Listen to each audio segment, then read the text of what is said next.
Welcome back to On Texas Football. I'm Jeff Howe, joined by my good friend and colleague Rod Babers. We're going to talk about the Texas offense, specifically 12 personnel and how much better it was against San Jose State than it was against Ohio State. But Rod, before we do anything else, got to let them know about our sponsor for this one. It's our good friends over at Hargrove Roofing. No doubt about it. We are very grateful to our friends at Hargrove Roofing for being a part of the On Texas Football family. Thanks to Hargrove Roofing for sponsoring this edition of On Texas Football. With offices all over Texas, Louisiana, and Arkansas, Hargrove is the choice of customers everywhere for superior, reliable service. If you're in need of a new roof or a roof inspection, you'll want to know who's on your roof, and it's Hargrove Roofing. So reach out to my friends over at Hargrove Roofing today at hargroveroofing.com or at 512-645-3202. Know who's on your roof with Hargrove Roofing.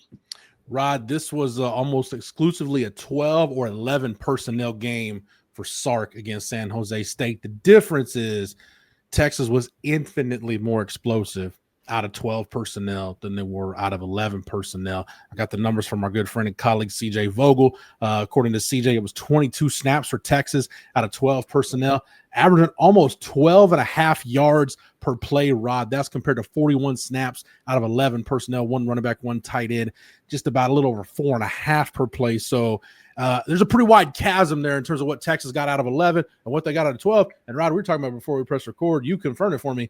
Almost seems like every explosive play Texas had in that game, they were in 12 personnel. Yeah, it was. To me, it felt like it had to be intentional, Jeff. When you have that much of a kind of, and we know Sark loves 12 personnel. He's in it on average since he's been at Texas around 35% of the time. That's usually your 12 personnel average on the season.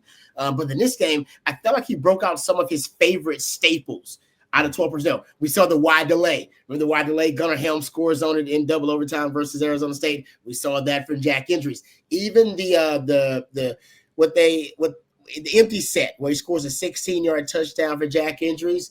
That was a staple too. Not in 12, but it's a staple. So I think he broke out some of the staples, and those staples I think worked really well for them. There was also the 83-yard touchdown to Parker Livingstone. That was in 12.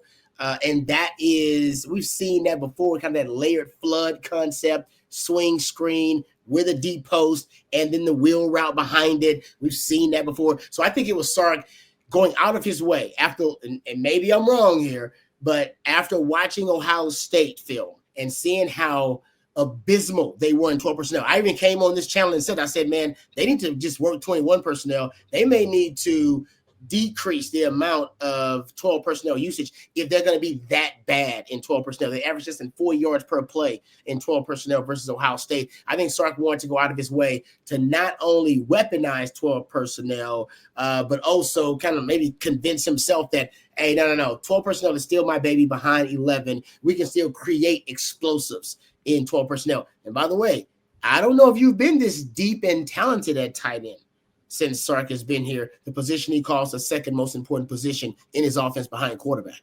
Yeah, because even you could go to 2022 when you had a young Jatavian Sanders and Gunnar Helm, or even 23, but even in 23, Rod, Gunnar Helm wasn't what we came to know him to be last year. So really, you've got a proven commodity at this level with Jack Endries, who you're really opening up his skill set now. I think the main thing I've been most impressed with, Rod, with the tight end group, period. And I know they've all had an explosive play, I think with the exception of Spencer Shannon. We know Endries has had some. Jordan Washington had one against San Jose State. Emory Winston had one against San Jose State. But, Rod, what I've been most impressed with, and I think this is why Sark really wants to hammer it home, these guys are really good blockers. Even you throw in like Spencer Shannon's been a good blocker for them. I've noticed even if you go back and watch some of those explosives, he's basically acting as an extra blocker. He's not involved in the route. He's standing to help pass protect. Yeah. And, we've seen Nick Townsend as a blocker. So I think you're right, Rod. I think Sark just sees, look, this group has the potential to get there. Let's start honing in on it now because probably really going to need it once you get into SEC play. I think it's a great point, Jeff. I think his hope is that this group overall, they will start to improve as plus blockers in the run game. Because I think he believes, and I actually watching it here, even versus San Jose State, that they proved that they can create explosives in the passing game with those tight ends. I mean, everybody had their time to shine, right? Endries had his time to shine. And then you saw Washington get out there with a big explosive play. Then you saw Winston have a big explosive play. Spencer Shannon, that's not really, his thing. in terms of explosive play. They like to use him as a plus blocker, but they do, and they brought out that 14 personnel package. Didn't score on it because they had penalties. Another discussion for a different day. But shows you that Sark is in his bag a little bit. These tight ends, and they're very talented. The talented depth, as the term that you coined, at this tight end position, really has inspired him to try to come up with ways to try to utilize them. So 12 personnel this season could get interesting depending on the combinations. That's what I was tracking too. The combinations, man, there was a lot of different combinations of guys they were using. Between Nick Townsend and between injuries and between Shannon and between Washington and Winston, man, they threw out a lot of different combinations. I think they're trying to find out who works well together in terms of both being plus blockers in the run game, but also being, viable threats in the passing game. And let's be honest, Rod. I mean, if you're going to tinker with it, and I'm kind of with you, I think, and maybe I'm just going to play like conspiracy theorists here.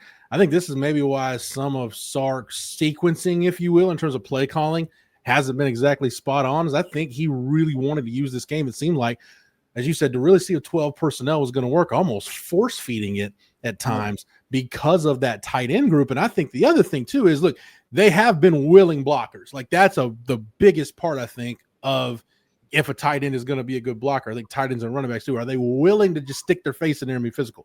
I don't worry about that with this group.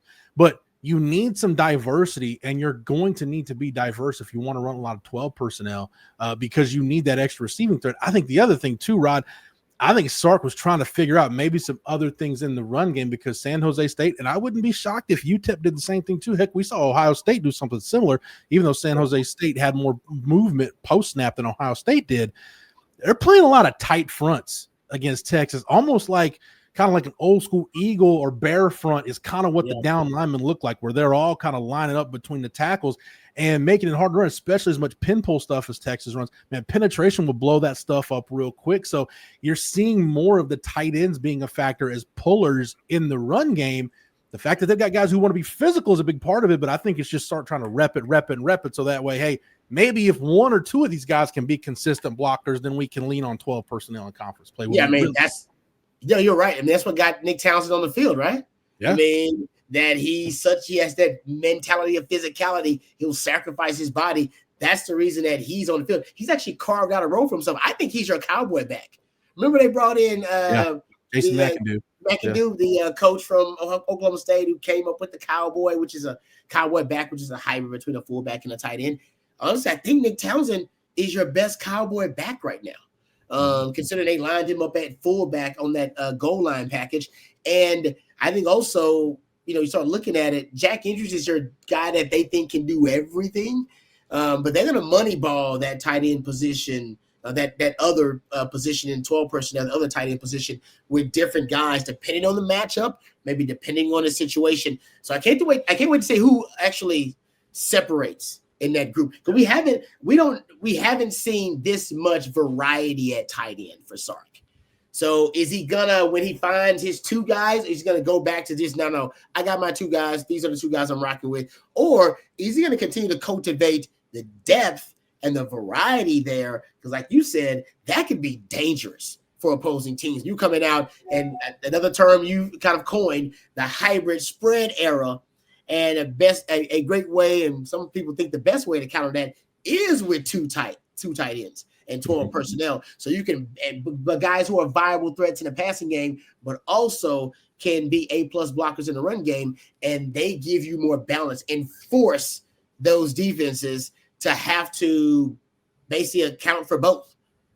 Because, and I think that's the way the kind of hybrid spread era, the defense that want to be overly, basically they want to prioritize stopping the pass. You make them pay. We're putting two tight ends on the field and you can run downhill on them. It's like, yeah, you can't prioritize stopping the pass with us. You better prioritize stopping the run. And even if you do that, we got two tight ends that can also get downfield and get vertical on it. I think the other part of this too, anytime we talk about personnel groupings, I feel like I'm a broken record. Like, what makes you more versatile? What do you get more juice out of if you squeeze the lemon or the orange in terms of your personnel groupings? And it seems, Rod, like right now, especially with Trey Wisner out, and look, they're not going to rush Trey Wisner back. They're going to keep him on the shelf as long as possible, be extra cautious bringing him back from this leg injury, even if they have to hold him out. And Sark said on Monday, hey, if he had to probably put a label on Trey Wisner's status for the UTEP game, it would be doubtful. We haven't seen any two-back looks through the first two games. And I think right now, Rod, if you want that extra hat in the box, whether that's in the run game or for pass protection, I think right now Sark probably trusts it to be Spencer Shannon or Jordan Washington or even Nick Townsend, probably more than he trusts Christian Clark or Jarrett Gibson to be that extra hat right now. Yeah, it's interesting because, I've always tracked explosive play rate based on personnel groupings, and 21 personnel has been one of your probably your most explosive personnel grouping since Sark has been here. Mm-hmm. And then behind that, it's usually 11 personnel. I think a couple of times that 6-0 line package kind of crept in there when you looked at it, but most of the time it's 11 personnel. And 12 personnel is the least explosive personnel grouping you use. And yet, against San Jose State, it was easily your most explosive personnel grouping. And I guess based on the two games now we have, it's probably now your most explosive personnel grouping through the first two games. You haven't played any 21 personnel and 11 personnel. All right, we know you got 5 explosive plays, just in this game alone from 12 personnel. All right, you had 3 of them in the first game from 11. You had that run by Arch from 11. So you can kind of do the math in your head. Right now, your most explosive personnel grouping is 12 personnel, strangely enough. So I wonder if that pattern continues, but that's why I'm with you. I think at one point when Trey Weiss was healthy, whenever they figure out who they can trust at running back, because now you're not sure how much you can trust Jared Gibson, right, Christian Clark and those guys. You got to bring 21 back. You got to bring the pony package back. It is easily your most explosive personnel grouping. And right now, that's what you need on offense. You need explosivity. You're actually missing that explosive element in your offense that created a lot of those chunk yardage plays. And I think that's what's also hurting your ability to convert those third and longs, which seem to be right now another Achilles heel for this Texas team. Yeah, and of course the key to third and long, right, is just staying out of it. If you can avoid the penalties and the missteps that get you in the third and longs, you want to avoid that. But Rod, as to close this out, the only other thing I want to mention in terms of personnel group is Sark mentioned this on Monday. He didn't go too deep into it, but I think at this point, 2 games into this thing, I think he's still trying to figure out who he can trust. And I think that's why I think the tight ends got their chance to kind of audition for that group. Maybe against UTEP, maybe we do see more pony package, or maybe we see more 11 personnel where, hey, you're going to give a Dalen McCutcheon, or obviously they're going to keep working out the kinks with Ryan Wingo, but maybe you give a Kalik Lockett, or maybe you give some of these other personnel groups a chance to kind of assert themselves, give Sark a reason to put more things on the call sheet. Or Rod, I wouldn't be surprised at this point if we just see Texas once again just try to become maybe the best 12 personnel offense they can be. I don't doubt it, Jeff.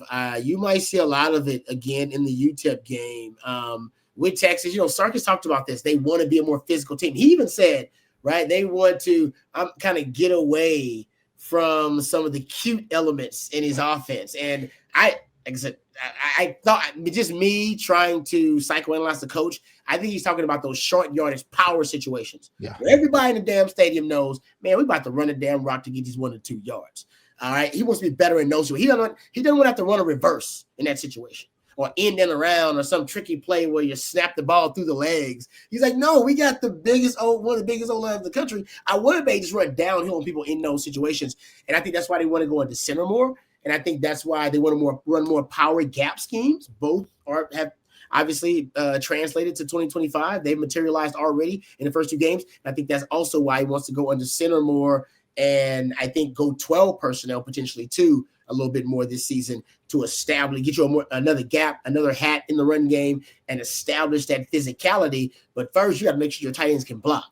Yeah. Because if they can't be A+ blockers in the run game, then you're basically doing yourself a disservice. You're operating 10 against 1 in some situations. But if these guys can be plus blockers in the run game, I think they're all actually pretty good receivers. Jack Andrews is your top receiver. But after that, I mean, honestly, I think Jordan Washington looks pretty good moving downfield. And like Spencer Shannon, I think he may be probably your maybe least viable threat in the passing game, which is why they like him blocking. But man, Nick Townsend, I can't wait to see Nick Townsend in the passing game a little bit more. We know he can block in the running game. And then a guy like Emory Winston, too, saw a little bit of him. So I think you're right, Jeff. I think 12 personnel, Sark's going to try to rev it up more. And I don't know if we see 21 personnel, even though I want to see it, because you got injuries to your top back with Trey Weisner, and you want to kind of bring him along slowly. So you might see Florida might be the first game you break out 21 personnel, because that would be the game I'm sure no matter what Trey Weisner's dealing with, he's going to play to start SEC play. One of Sark's go-to sayings is the more we can do well, the tougher we are to defend. Yep. I think this non-conference schedule, Rod, as we go through it, I think it's just really about trying to figure, okay, what do we do well? Let's identify it and then hone it, and then we can go from there. That's your identity, right? That's right. Whatever that is, that's your identity. I don't think they know what that is yet. We don't know either. No. So we'll see on Saturday against UTEP if we see more 12 personnel and see this offense be more. It may just be more 12 personnel centric this year. Hey, as long as it wins ball games, I could care less what it looks like. So, and if you keep getting those explosives too, Rod, you keep getting those chunk yardage plays. Don't really care how you do it as long as they get chalked up in your favor at the end of the day. Rod, thank you for the knowledge and expertise as always. Thank you to Matthew behind the scenes for producing it. Thank you to our friends at Hargrove Roofing for sponsoring it. Thank you to the entire On Texas Football staff. And if you're not a member over at ontexasfootball.com, get over to the site right now. Sign up using the promo code OTFOG, and that'll get you 1 year of access at the site for $39.95. Make sure you like this video and that you're subscribed to the On Texas Football YouTube channel. That way, whether it's here on the channel or over on the site, you're not missing anything before, during, and after every Texas game during the 2025 season. For Rod, for Matthew, for Hargrove Roofing, for the On Texas Football staff, I'm Jeff Howe. Thank you so much for watching and listening. And until next time, welcome. Welcome, Lawrence.